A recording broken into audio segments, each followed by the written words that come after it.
social and economic reality. Yes, you can say that again. As it may be very true, there are some principalities that are manipulating our democracy. And for that matter, we are experiencing some knee jerks in how we need to operate as a people. But we believe that the citizens are sovereign so far as the nation is concerned. And for that matter, they will be able to put our leaders on their toes for them to do the right thing. So we are hoping that things will change very soon. But as it stands right now, Ghana is in a crisis. We are at a crossroad that every decision that we have to take so far as the election is concerned must be in the interest of the citizens. We must be able to hijack some of these leaders who are trying to just, let me say, satisfy their own interests and then leave the rest of the populace to face their predicaments. We must be able to align them to the left and bring in those who have the interests of the citizens to take over the nation. So yes, that is what is happening so far. Yeah, that's what is happening so far. Okay, so we are about to start today's activities, which is geared towards a minute. Let me get myself into the African economic transformation. Absolutely. I hope you are very much ready for me. Very, very ready. You can see I'm composed. All right. Honorable Job Mutua Richard. Hope I'm right. The name is pronounced Matua. Matua. Oh, great. Matua. Thanks for that. To our listeners, those who will be listening to us, I welcome them all to this very august tete-a-tete discussion.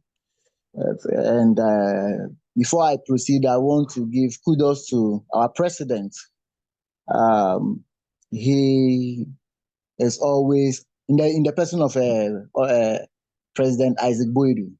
He is always available to create a platform where people like you and I will have a dialogue. We'll try to look at the Africa in the bigger context to see where exactly we have failed and where we have made progress, and probably tailor some policy, or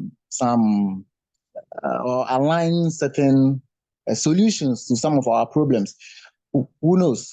Someone may be somewhere listening and may pick some of the ideas that we might pull down here into action. And posterity may also follow this trend to be able to make justice to the African continent where things may change. So yes, this is the One African Dialogue, and I welcome you once again. My name is Freedom Legend Jifanu K. Pidio. All right. Our key topics to be covered today is what you means. Pidio means God is great. Pidio. It means God is great. God is great. Yes, it's a Spanish name. In which language? Wonderful country. In which language? Spanish I learned, but my surname is a native language. Is it in Spanish? No, I'm saying which one is it? Jifano. Yes. Which language in Ghana is that? Pidio. Can you hear me? Yes, I'm hearing you. My surname is Jifano. Jifano. Yes. Yeah, Jifano. Yeah, Jifano is a native language. It's a native language. It means the heart. Yeah. That which cools the heart. That's my surname. No, the heart cooler. Heart cooler. Yes. That's which cools the heart. Yes, and Pidio is good. Okay, so proceed, my brother.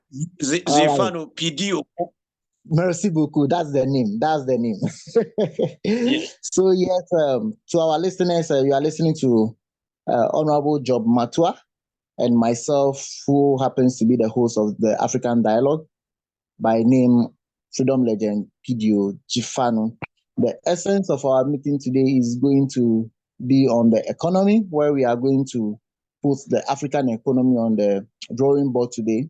And then we are going to have a one-on-one discussion to see if the African economy is really making progress as it's supposed to be. We should all remember that we believe that Africa is one of the largest continents on the globe, and it is one of the fastest economies that is growing. But are we that it is one of the fastest economies growing, or it is just in theory? These and other things are some of the things that we'll be discussing on the panel today with Honorable Job Matsua.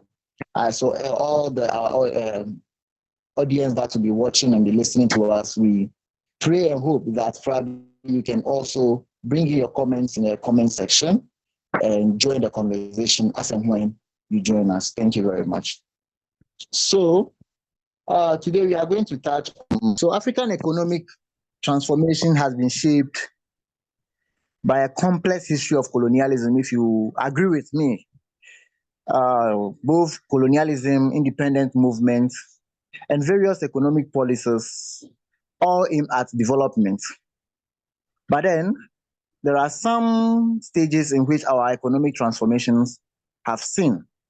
First was the pre-colonial era, and you agree with me that before the colonialization of African continent, Africa had a very diverse economy based on agriculture, trade, and artisanal production. Africa was able to diversify its economy based on agriculture, the trade, and these productions that I just mentioned. Kingdoms like Mali, Zimbabwe, tried to trade in gold and other resources. Ghana is not exclusive. During the 19th to the mid-20th century, the European colonization drastically altered the African economies. Focusing on extracting of resources, you will be hearing issues or comments that most of the gold bars that is in Britain right now are from Africa. I don't know if it is a myth or what else. Recently, I was watching a video and then I saw one video and they said that the gold bars that were siphoned from Africa are those bars that were kept in Britain. So there are these mindsets that, and it's true, that was the case. They came in here and then they siphoned most of our resources. Then colonizers also established infrastructure, primarily to support resource extraction, not to actually help our economic grow, but to make sure that they are able to extract our resources with limited investment in local development. All right. So the economies were restructured to serve colonial powers, often leading to monoculture economies dependent on a single export commodity. Now, after the pre-colonial era, all right, we moved to the post-independence, which happened between the 1950s and 1970s, where the African continent began striving for independence, all right, which Ghana is inclusive. You know, Ghana gained independence in the year 1957. And during this time, many African countries adopted state-led development models, which are inspired by socialism, and it focused on industrialization and reducing dependence on former colonial powers. Governments also took control of key industries, but inefficiencies, all right, corruption underlined, and political instability hampered all of this growth. In Ghana, for instance, our great Osagyefo Dr. Kwame Nkrumah led ambitious development projects, including the establishment of major infrastructure works like the Akosombo Dam, all right, which aim to harness hydroelectric power for the industrial development of Ghana. Nkrumah also promoted the expansion of educational institutions sought to foster Pan-African unity. Similarly, Tanzania under Julius Nyerere pursued similar policies with various degrees of success. Despite the challenges, these efforts marked significant steps towards reliance and development. All right. Then moving on to the 1980s to 90s, we have seen economic crisis and the mountain of debt. Many African countries and nations, including Ghana, have to adopt structural adjustment plan programs imposed by the IMF, which today are seen as our panacea for our debt. These programs emphasize market liberalization, privatization, and austerity measures. In Ghana, the structural adjustment plan led to significant hardship, even as it stands today. we are still facing those hardships because we've been to the IMF just recently based on the so-called COVID-19 pandemic and the rest. All right. And this hardship did not exclude widespread poverty, increased unemployment, and the erosion of social services. All right. Public sector layoffs. That anytime the IMF comes, there is a structural adjustment program. The government desists from employment, and the youth to remain unemployed for as long as the program holds, or for as long as IMF says that what you cannot employ. All right.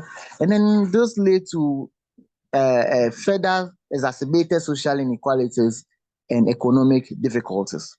While the problem aims to actually stabilize our economies and promote growth, the immediate effects often include deepened economic hardship, and social strain for many citizens across the continent. Now, as an emerging economy, okay, which is trying to get to its growth, the 2000 or the year 2000 and above marked a period of economic resurgence for many African countries, Ghana inclusive, Tanzania, Zimbabwe, Uganda, and the rest. All right. And driven by high commodity prices, foreign investment, and improvements in government. Countries like Nigeria, South Africa, Kenya, Uganda, and Ethiopia, among others, began to diversify their economies, focusing on what? Technology, manufacturing, and services. Now, the rise of telecommunication, particularly mobile technology, has also spurred financial inclusion and innovation across the continent. But the structural adjustment program is still at the helm of our economy. Like I said, even as it stands today, Ghana is still part of this structural adjustment plan. And we are going through. Now, the current trend is that we wanted to make some progress. The African economic transformation today is characterized by its effort to industrialize, improve infrastructure, and increase regional integration through the likes of the African Continental Free Trade Area. There's also a growing emphasis on sustainable development, with many countries focusing on renewable energy, agriculture, and digital economy. Now, to come to my main question, Rwanda, all right, has remarkably genocide. And this is a testament to show to how significant reforms can transform the economy and reduce poverty. Uganda's Vision 2040, if I'm right, also aims to elevate the country from a low income to an upper middle income status by 2040. I hope I'm right on that. Similarly, is Ethiopia. The ambitious growth and transformation program plans have also focused on expanding infrastructure and boosting the industrial sector, leading to rapid economic growth. These efforts are crucial in setting stage for sustained economic growth. Now, my question is, what are the key lessons that African nations can learn from countries like those that I've just mentioned in their pursuit of the economic transformation? Over to you, sir. Yeah, thank you very much, my brother Zifanu Pidio. Good evening, Ghana, Accra, there. That's West Africa. And good evening, my people in East Africa. It is now 27 past the 8 p.m. in East Africa. How is it in Ghana now? You are ahead of us. You are ahead of us 3 hours. So we are 5:27 p.m. See, we are all in evening hour. Yes, we are all in the evening hour, but you're ahead of us 3 hours. In this place, I would like to introduce myself clearly to the audience that is listening to us tonight. Matua Bob Richard is my name. I am the Assistant Resident City Commissioner, Arua City, a city found in the northern part of Uganda in East Africa. In this office, I am directly the representative of the President of the Republic of Uganda, His Excellency General Retired Yoweri Tibuhaburwa Museveni, in the city. So at district level, there is a direct representative of the President in the district. Even the same applies to the city. For example, Kumasi, would have a direct representative of the President of the Republic of Ghana who works in the office of the President and executes the duties of the President. Okay. So I am in that of the President. Good. Number two, I am an acid-tested and award-winning Pan-Africanist. I believe in Africa. I am a freedom legend and a freedom giant. Subscribing to African Voices International. Freedom for Africa. Freedom. Now, my brother, I would like to redirect this conversation to create a meaning. I'm not going away from the set conversation. Actually, I want us to include two aspects in one. Okay. Socio-economic transformation of Africa. Okay. Social and economic transformation of Africa. This way, it will be enriched, diverse, and informative. To begin with, introductorily, human being, mankind, has been undergoing metamorphosis. If you look at the historicity of the human development, my brother Zifano, man has been undergoing transformation, transitioning, shifting, metamorphosis. From the time when human beings live in clusters, if you follow the historicity of that, the time when a man lived in the trees, when he came down to the trees, then he lived in the cave, when he discovered the fire, and how fire led to revolution in human history. You get me? Yeah. Leading to discovery of tools that man could then use to begin to engage in a production. Hence the beginning of the economy we are talking about. Yeah. So human being has been undergoing transformation. That's what we need to understand. So how can then the social and economic transformation of Africa be fast tracked, be actualized? We must understand the key elements in that concept of socio-economic transformation. Social transformation. I can tell you that socially, the ways of life of human beings has been changing. If you take from the time of Songhai Empire was in Ghana? Yeah. Yeah. Yeah? Yeah. Songhai Empire, I'm asking you. Yes. And I think there was somebody called Asikia Muhammadi. Was he the one in charge of that Songhai Empire? I'm not very updated with that.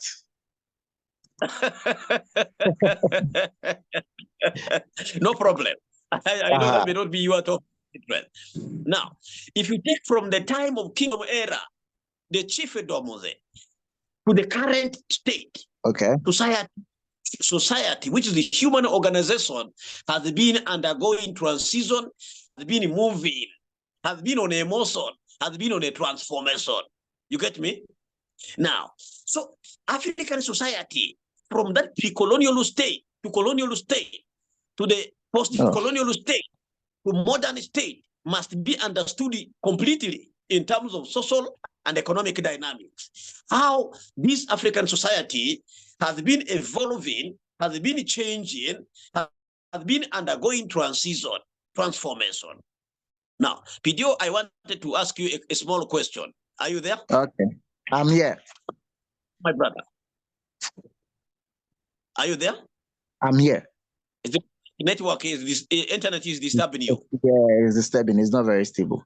But we must. Mine is not stable, you can see. Yeah. I wanted to ask you a question. From your small, from your household. Okay. Are you hearing me? I'm hearing you. How many people have PhDs? None within my household. Nobody has PhD. Nobody. Yes. None I know. I know. How many have master's degrees? Well, a couple of them. A couple of them. Is there anybody who has not attained any basic education in your household? Oh, yes. Yes. Now, I want to tell you that to transform Africa socially, we must enhance, we must prioritize education of everybody. Mass education of the citizens of Africa is one way, one route to transformation of the people of Africa. Now, when you educate somebody, that person is undergoing mindset transformation, the appreciation of the values of that person, the understanding of the issues, the behavior, the totality of that person is completely transformed.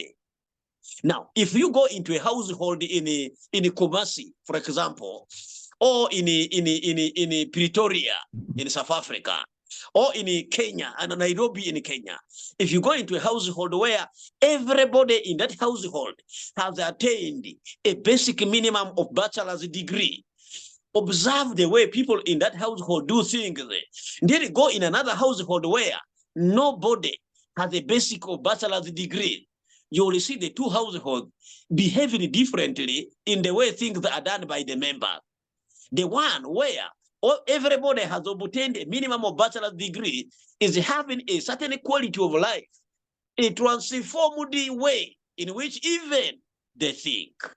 So mass education is very, very important. Please take note of this. All African countries must prioritize mass education of the citizens. Every citizen, every African citizen must be given mass education. In fact, if it is possible, education should be compulsory in all African countries because it is very critical in the transformation of society. So society can only undergo transformation when there is a deliberate effort of educating the members of the society. And I'm going to dive deeper into the aspect of education that is needed for social and economic transformation. Now, if you come to my country, Uganda, and especially my region, Northern Uganda, which has just come out of civil war in 2007, my brother Zifano Pidio K from Accra, Ghana, I can tell you, majority of the people here live in grass-thatched houses, huts. Can you imagine? In 21st century, you have a largest majority of people who are living in grass-thatched houses, which man actually built immediately after leaving the cave. Are you there? It means that the society in Northern Uganda is even not at the colonial era or post-colonial era. It is still as if it was in a pre-colonial era. So such a society to change, it therefore becomes very critical to emphasize the issue of mass education, education for everybody.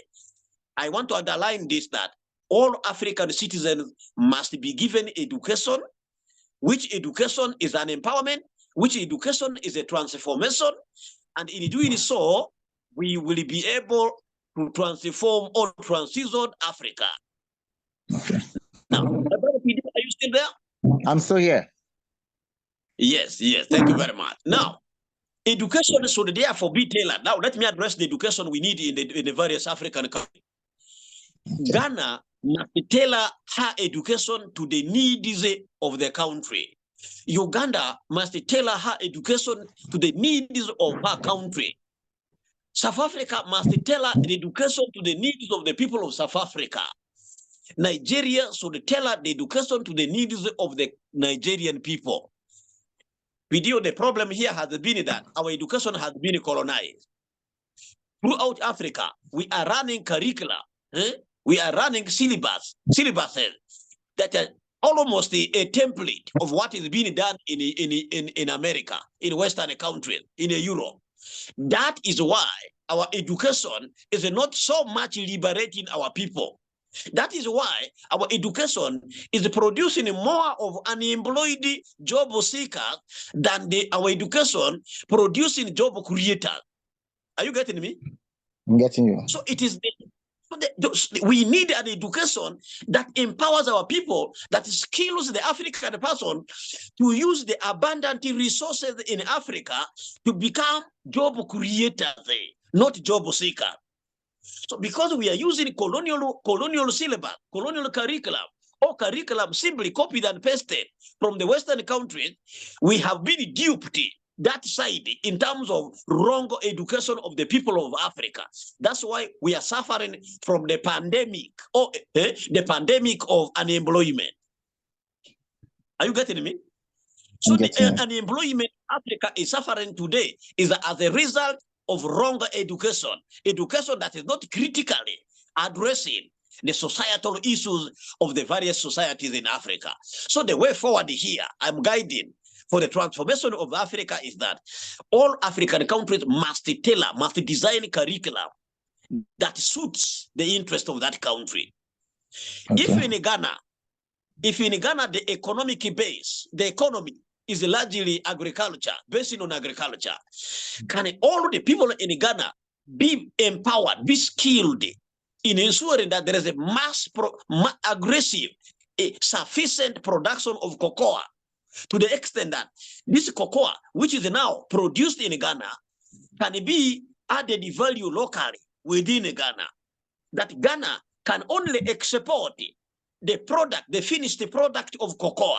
Now, from the farmer to the middleman who buy the cocoa beans, to the factories that add value, to those that distribute the product of the value, along the value chain of cocoa alone, my brother Zifano Pidio, almost everybody in Ghana would be employed. There will not even be enough. Ghana would even need employees from the neighboring countries if that is what should have been taken. Okay. Are you getting me? So the agriculture in Africa has not been developed well, has not been developed to the extent of the final value chain, because our education has not addressed the need of our country. Have I talked with you? You have. You have spoken. In Uganda here, I wanted to speak to my brother in Africa and to underpin the issue we must address if we want Africa to transition economically. So that's why it must involve the aspect of social transformation. So I can therefore tell you that if in Burkina Faso, Burkina Faso, the economy of that country is largely based on mining, uranium, oil, and what have you.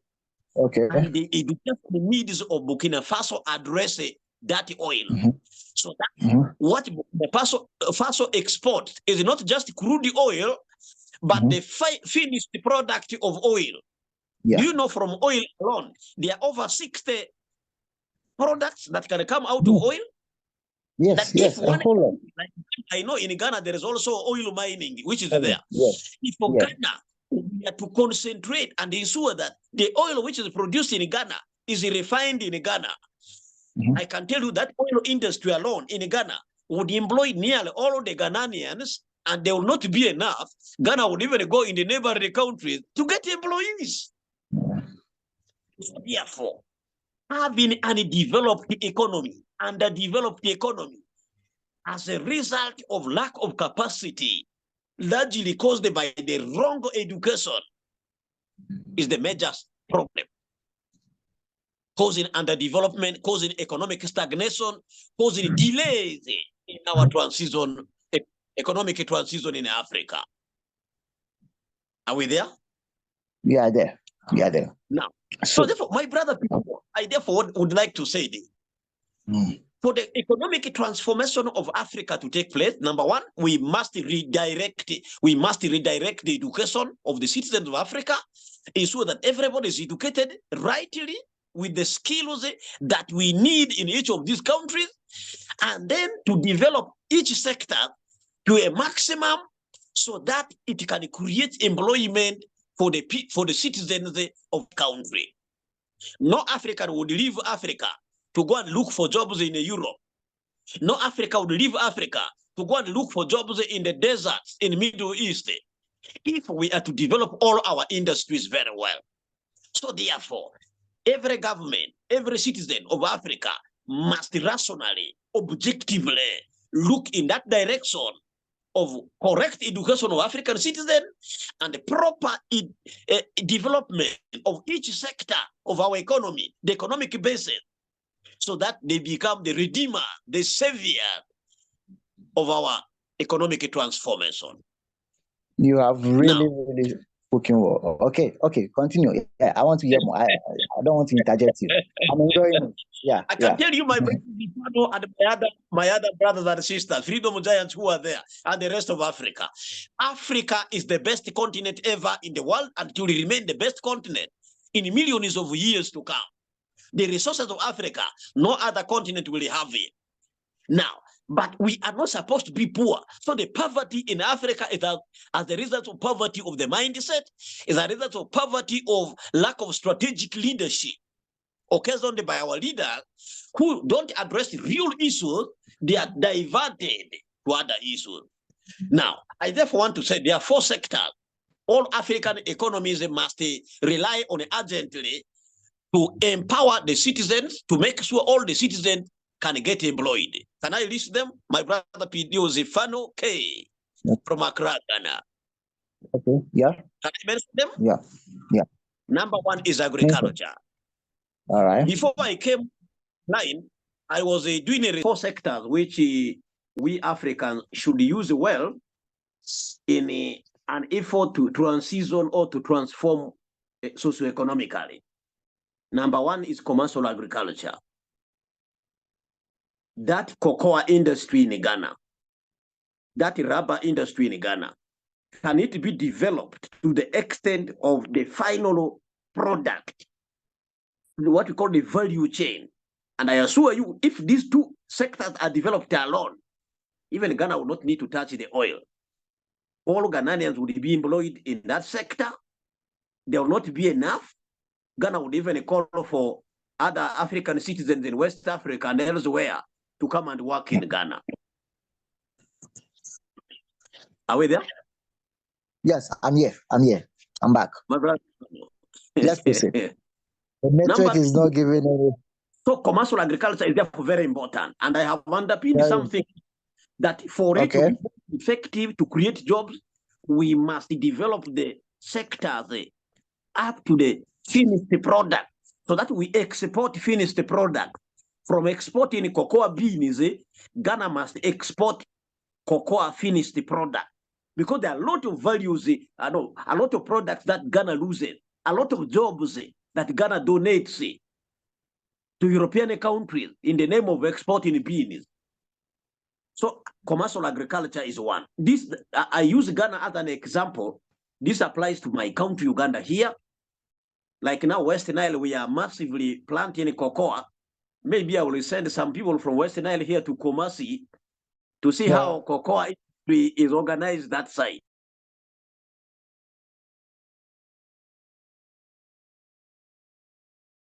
Now, so commercial agriculture, if we economies very well, the cocoa beans then move to the industries for processing, for value addition.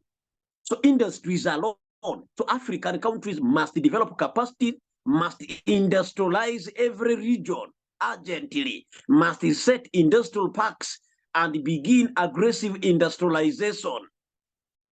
The industries will create massive jobs for our people in Africa here.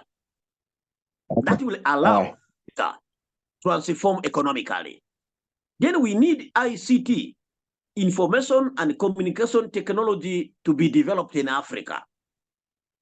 I would love to use such an African developed platform for such kind of conversation. We are on is it Zoom? Yeah, Zoom. Oh, Google Meeting. All these are foreign things, my brother Zifano. And we have an African technology application that we use in banking, in security, in medicine, in communication. That way will create opportunities for our people, employment for our people. So ICT is very important. Finally, services.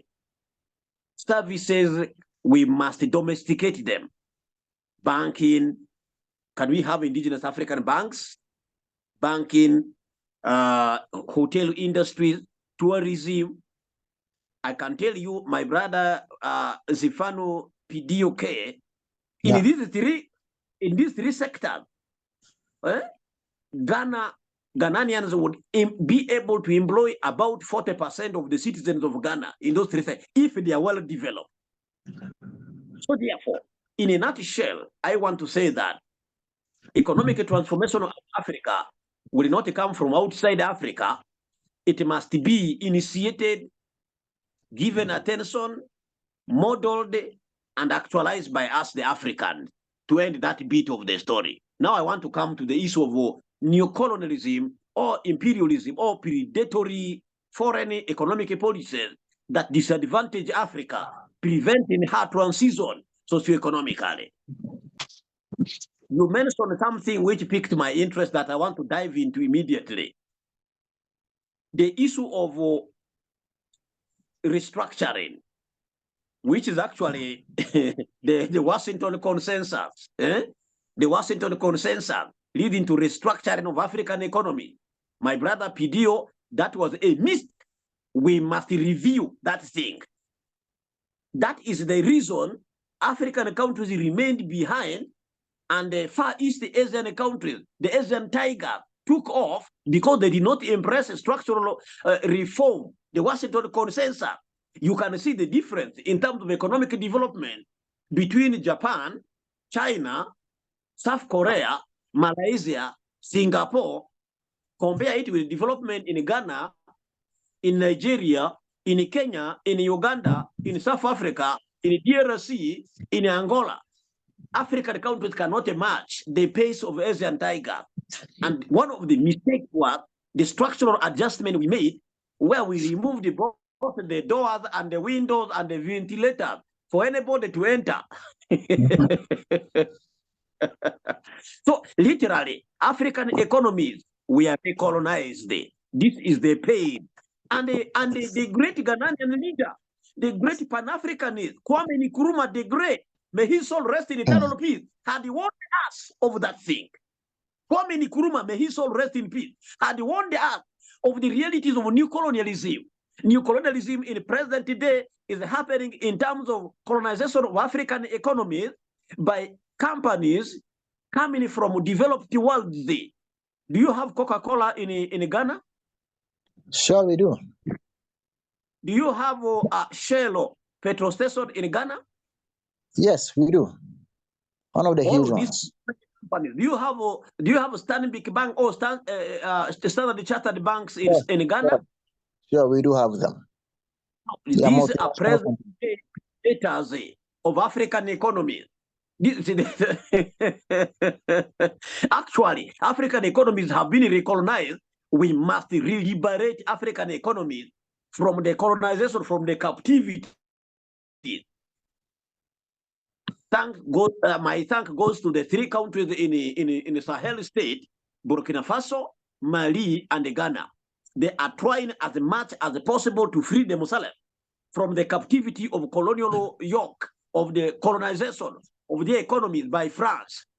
All African countries should support them. And I encourage you, the Ghanaian elites, to use their example to discuss internally how Ghana's economy can be redeemed, can be recaptured from the hand of the imperialists that have captured it. So the new colonialism in present day is happening by what we call the foreign direct investment, where we have foreign companies that come and take over our economies. If those foreign-owned companies in Ghana decided to leave Ghana in 1 week, don't you think the economy would collapse? It will. So therefore, we are not safe, my brother Zifano and my other African brothers and sisters, because what the great leader of Ghana, Kwame Nkrumah, warned us about is happening today. I don't know whether he could be turning in his grave. He could be unhappy with the present day African for refusing to heed to his advice that there was a looming reality of neocolonialism. Thank you. Thank you. Thank you. Thank you. You've spoken so much and you've spoken so deep. I'm really touched. I'm really touched at the depth of your wisdom on this topic, and it's nice listening to you. You know, yes, indeed. Africa has always been the home of every economy, and I think when we come to Africa, Africa has a lot of arable lands that can actually help us to take agriculture to the next level. For instance, when you come to my home country, Ghana, all right, you see a whole lot of forests lying empty without being tended. And these things are issues that we have to look at once more again. And our educational system has been structured in a syllabus, and they are only knowledge based, not skill based. Now, at the end of every education, we hardly get any skill that will in any way help the economy. The only thing we learn are histories and English language, leaving their skills behind. I think it is indeed needed that we have to restructure our educational system in such a way that it will embrace the continuous development that the 21st century is saying. Because it is just We should producing be able to go beyond producing raw material. That is it. We should be able to go beyond producing just raw material. We should see our raw materials to the finished goods. See, we produce cocoa, all right? Ghana is known for producing cocoa. Let me just use that commodity. But can you imagine that we hardly produce anything like Milo, Bonvita, and the rest? And even if we do at all, at what quantum? Most of them are import-led. We are mostly an import-led country economy than an export-led economy. So one of the ways in which we can really transform the economy. Question. Produces the cocoa. Does the Ghana manufacture chocolates? That is the problem. That is the problem I'm trying to make. Okay, that is the problem. We don't manufacture them. We import them. We are mostly import-led economy than we are supposed to be an export-led economy. The European. That is it. Okay, we create jobs for other countries. That is what it means. Because the cocoa we send to them or are sent to these factories, and they employ hundreds of thousands of their natives. And after they produce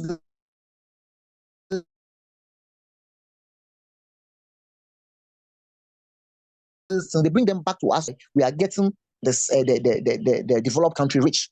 And that is not the best. So yes, I agree with you that we need to move from primary production to the production of finished goods, so that we'll be able to return money into our economy. I really like that.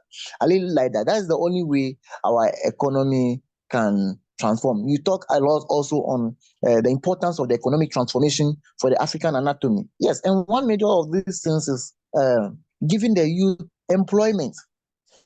Giving the youth employment, because there are a whole lot. Look at let me call you one of these countries recently, all right, that serious demonstration against their president, that the president have to run away. I don't know why this country escaped me in Africa, and it is bad. It is not just there. Even Ghana here, you have to stay series of demonstrations to let the government know our plight. No employment. No employment has been in existence for a very long time. So you've touched on the importance of economic transformation for the African anatomy, and that is great. Now, to my next question, what measures do you think need to be taken by the government to ensure, all right, that we are purely self-reliant economy?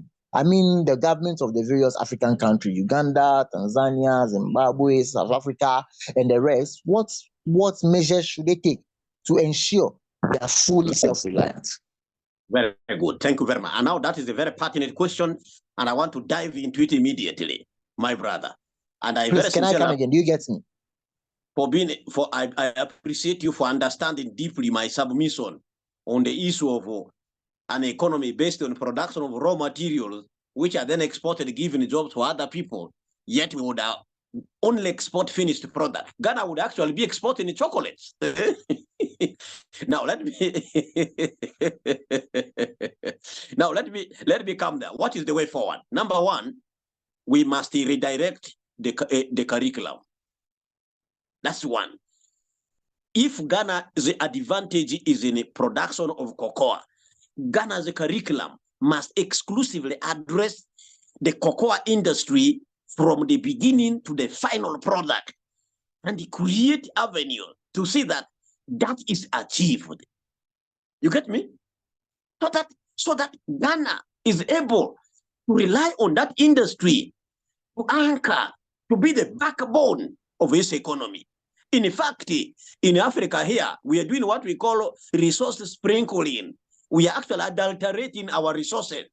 If we are very careful, we would just choose like 3 resources. Based on it, that will be enough to power our economy for 100 years, leaving the rest of the resources for future generations. So education, I want to say strategic education, which is tailored to addressing the needs of a country, is very important as a way forward.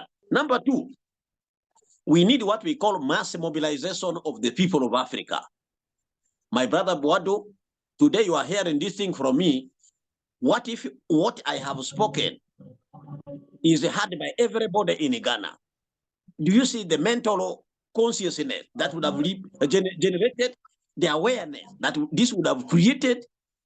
Because we now need to mobilize the African citizenry to understand these realities and appreciate that our poverty, our backwardness in terms of economy is self-inflicted, and we alone can be the one to get out of this, so that we are able to mobilize ourselves in terms of policy direction, which is now the third way forward.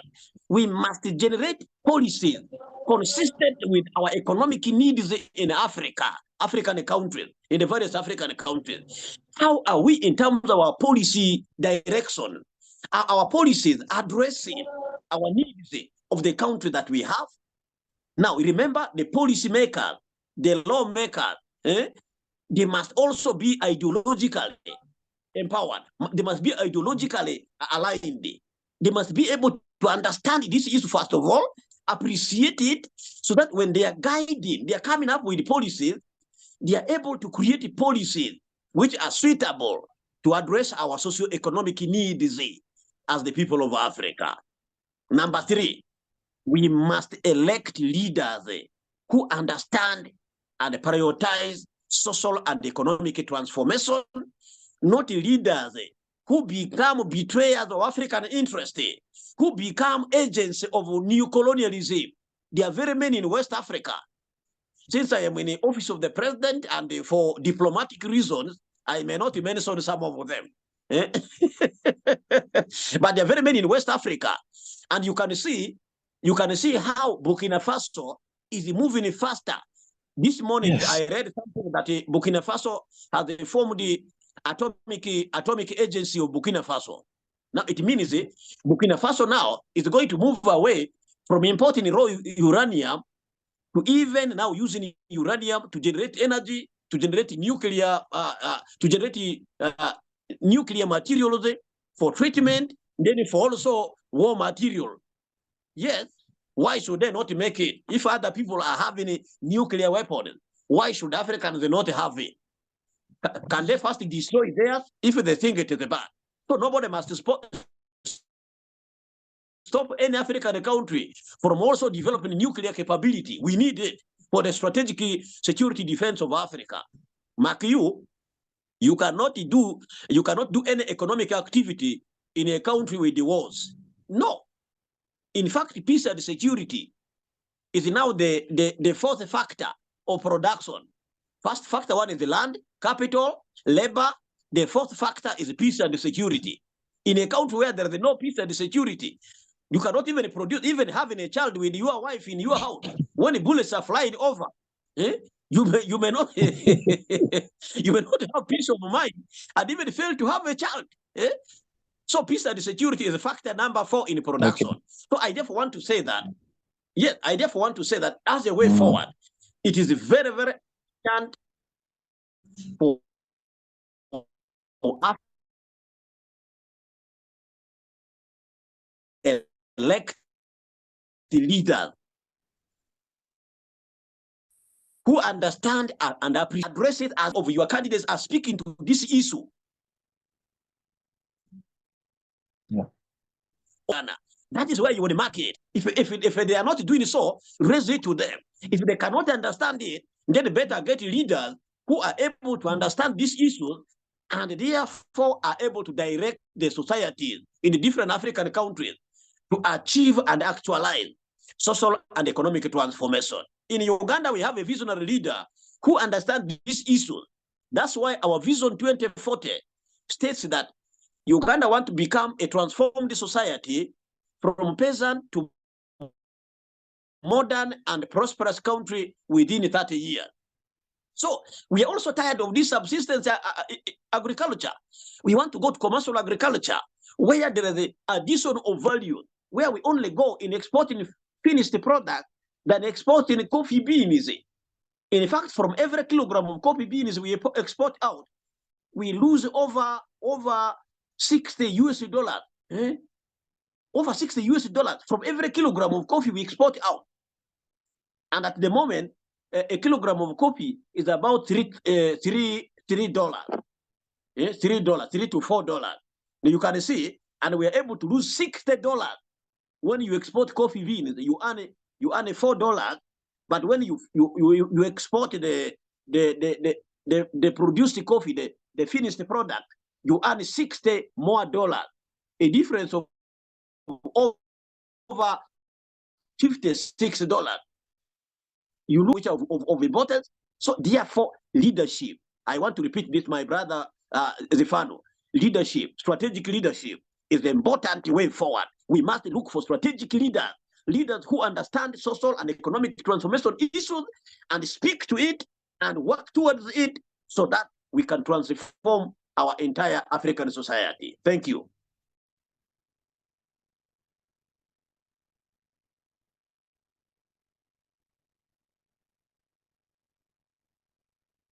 Are you there?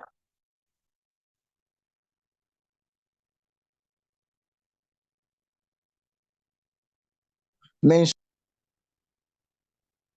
with what I've heard so far, with what you have said so far, you mentioned that government should try to redirect our educational system so that we move from the knowledge-based education to skills-based education. Yes. Doing so is going to help us progress the continent further, where we will not only be educated to just farm cocoa, but we will also be educated to be able to turn cocoa into finished goods that will create jobs for a whole lot of people. And that is a very and an applaudable agenda the African continent should pick on.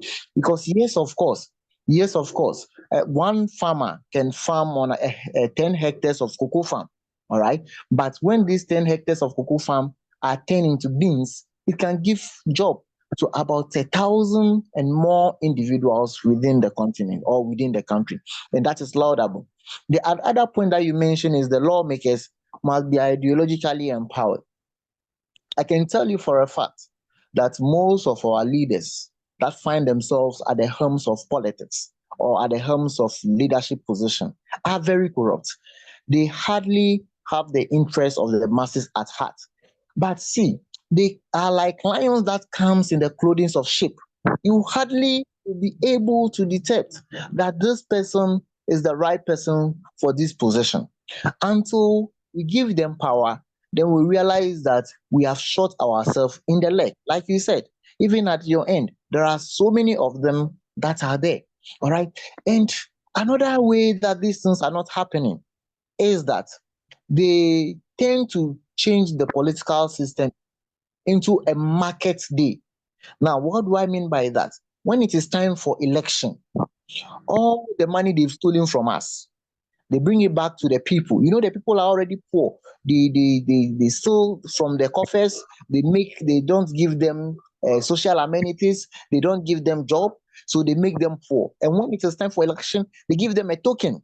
And when they give them a token, they are forced to vote for them because they feel that these people are the right people for the job. And this has been a problem. And all the time, these people go up there, they take decisions that does not interest the individual in society.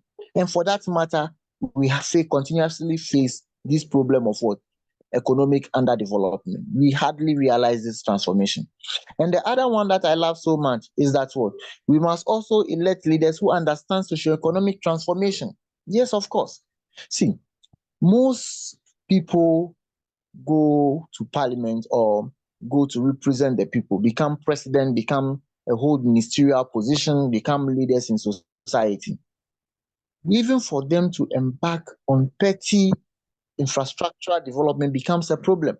I can tell you for a fact that in this country of mine, we've spent over 50 million plus, all right, digging a hole for cathedral that has never seen reality. We have demolished standing hospitals and clinics that to serve the people in the name of building new ones that have not seen the light of day. Everything that we do in Africa and Ghana for that matter is purely based on propaganda and politics and not the interest of the people. I believe what you said is very true. These are some of the things that has derailed the continuous economic transformation that we are supposed to see in Africa. That's notwithstanding. You will bear with me that just recently the issue of the African Free Trade Area has come, and we are all trying our best to, how will I put it, do business among the African continent.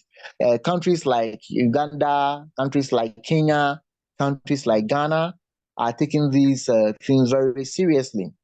The question I want to, for instance, the Tanzania strategic location as a gateway to East Africa, Central Africa, position them to also benefit well from the African Free Trade Union. Now, what I want to ask now is the African Free Trade Area working, and what advantages can be harnessed from it if really we want to see the economic transformation of this continent? Thank you very much. Thank you. Thank you very much. First of all, glory be to God that African Free Trade Area finally has come into place. Thanks to the people like Ambassador Dr. Riekana Chihombori. I'm told she's from Ghana. No. She's married to a Ghanaian. I don't have enough idea about his marriage background. Yeah. Oh, yes. She has been one of the brains behind pushing for the African Continental Free Trade Area, thanks to President Paul Kagame, President Yoweri Museveni Kaguta. I can tell you, African Free Trade Area is a very important pact that must be fast-tracked and actualized. Can you imagine? For me to fly from Uganda here to Ghana, I will first have to fly to maybe Ethiopia and then connect. There are some African countries where you will first have to fly to Europe before you take another flight to the African country. Can you imagine? Jesus of Nazareth and Muhammad of Makkah, peace be upon him. How can this be, my brother? For me to go to Ghana, which is in Africa here, I must first go to Europe and then connect back to Ghana. This kind, we must do away with this artificial colonial borders, allow African people to integrate in terms of economic activities, promote African unity in that direction. By the way, implementing African Continental Free Trade Area is directly implementing the unity of Africa, because it allows the African economies to be integrated. It allows the African people to interact with each other through trade. So that way, our economies will be able to grow. In Uganda here, if we are producing coffee, Uganda should be able to sell her finished coffee product in Ghana. Ghana should be able to sell her finished product of cocoa in Uganda. So that way, we will increase the markets for our people, so that the internal market generated in Africa here can be big enough to absorb the surpluses produced in the various African countries. That one is what we call, it will encourage what we call fair redistribution of surpluses generated in other parts of Africa to feed or to supply other parts of Africa where there are shortages or scarcity. In Kenya, for example, Kenyans eat maize flour so much, which they call ugali. Ugali is maize flour, which is always in a short supply in Kenya, yet it is abundantly being produced in Uganda. So therefore, Uganda would be able to sell the maize flour, the ugali. It is able to produce in the Kenyan market. So African Continental Free Trade Area is a magic bullet. All Africans should embrace it. It is for the good of the economies of our African countries and for the greater good of Africa as a continent. Thank you.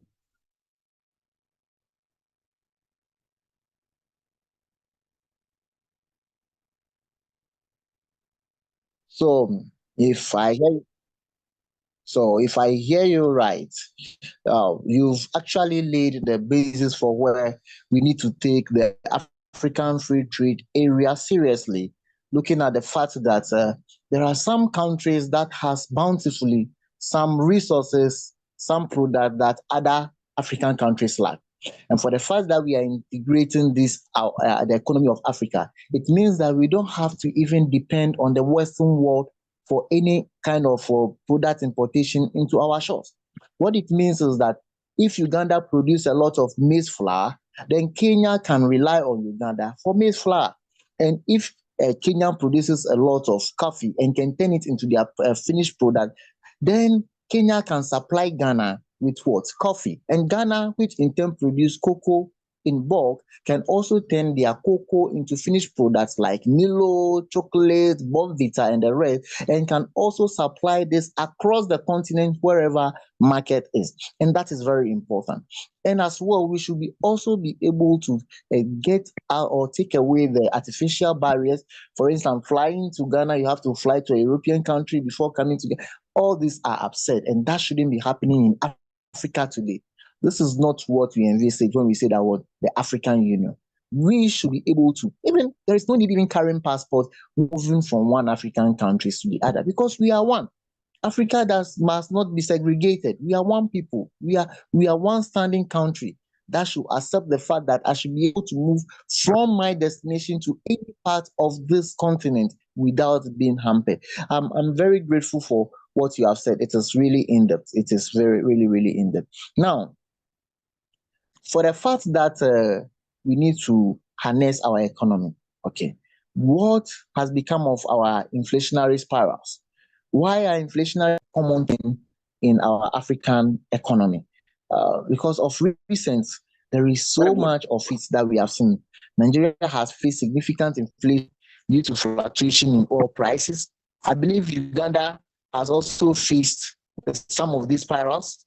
Ghana is not exclusive. Oh,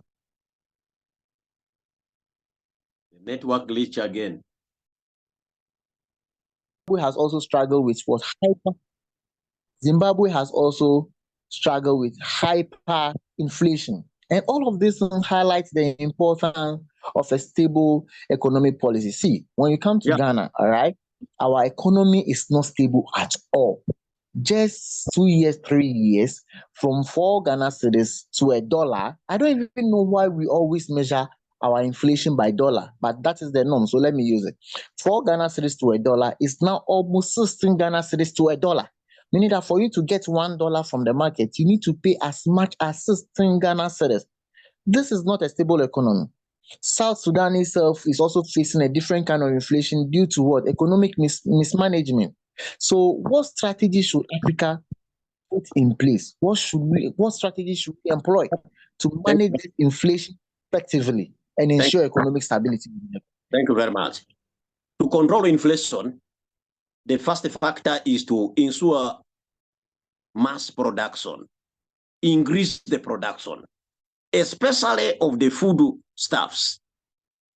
You know, once a country is lacking food stuffs, that country, like it or not, is going to really face very serious inflation. So can we mobilize all households, especially in countries where there is arable land, to be able to produce surpluses of the food substances?